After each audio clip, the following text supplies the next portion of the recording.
Florida Attorney General James Udemeyer, I believe that's how you pronounce his last name. He's the Florida Attorney General. He's probably Jewish, of the Jewish descent. He's taking Trump order on immigration to the Supreme Court. He is ignoring President Trump's agenda when it comes to immigration on the status of migrants in America. He's taking it to the United Supreme Court.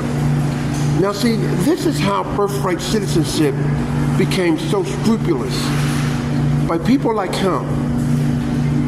I guarantee you it was his people that came here to America, put in the forefront in government, in the highest level to the White House, and set on the legislative body and changed the birthright citizenship by altering it, stating that it's, and everyone is protected, which is not. And it wasn't meant for that. It was only meant for African slaves after the Civil War. What he's doing is exactly what the previous Supreme Court have done if they rule in favor of him. Altering an original legislative executive order,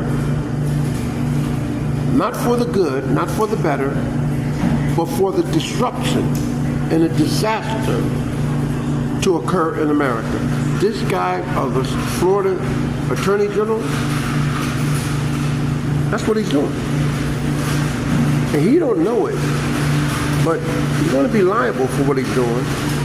And I think the Supreme Court is going to block whatever he's asking for when it comes to immigration, when it have already been set by the Supreme Court. So how can you, as a state attorney general, go in and ignore a president order when it was already accepted and approved and granted by the Supreme Court? So you're going back to the Supreme Court and telling the Supreme Court to change their minds. That's what you're doing? Florida Attorney General, I think you're going to have some federal statutes that's going to have you incarcerated in federal custody for the acts that you're committing.